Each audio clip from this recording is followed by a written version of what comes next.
Ano? I think I don't know. Four components of communication is channel. Channel is like the one in TV. No. Really?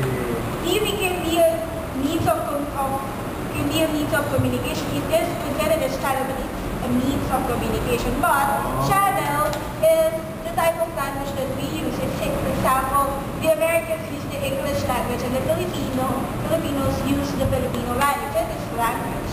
And we also have the fifth components of communication, which is the listener address.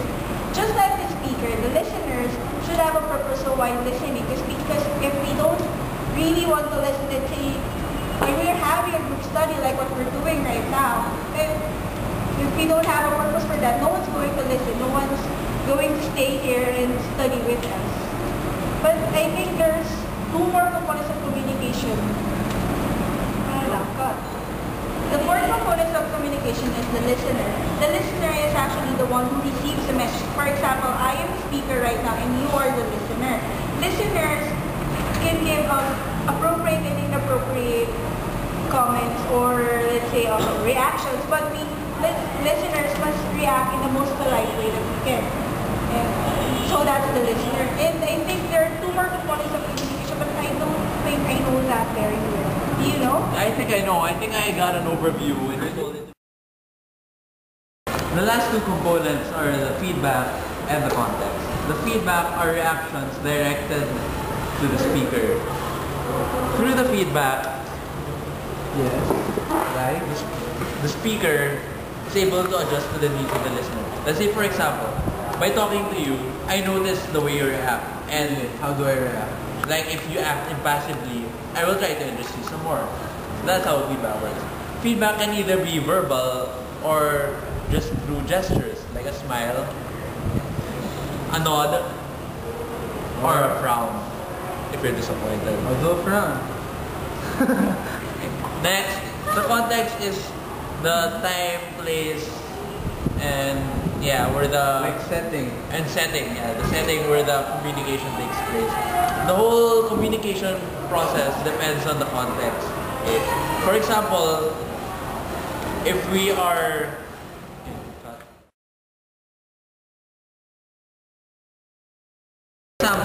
proximity would affect the context of communication. Like when I'm far and I talk to you would mean a whole different thing from when we're beside each other. Dude, why do you want to be beside me? Dude, I'm not gay. Anyway, that's it. Is that everything else there is need to know? Okay. Yeah, right. But there's more. There's one thing you call distraction.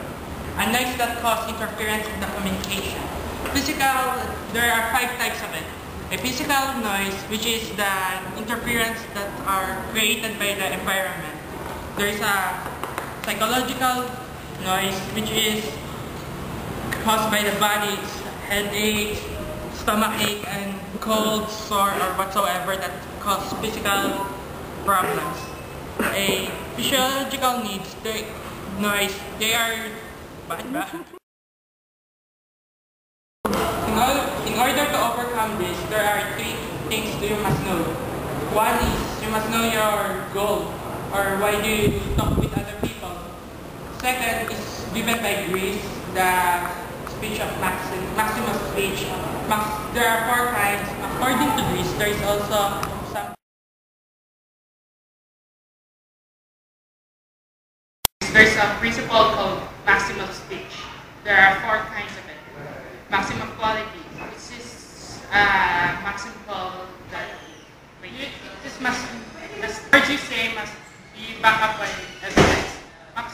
Maximum quantity, the words that you say must be informative. Then you say yes, I think that's everything. Then you say so. Yeah. Ulit. Don't forget that there is the component and process.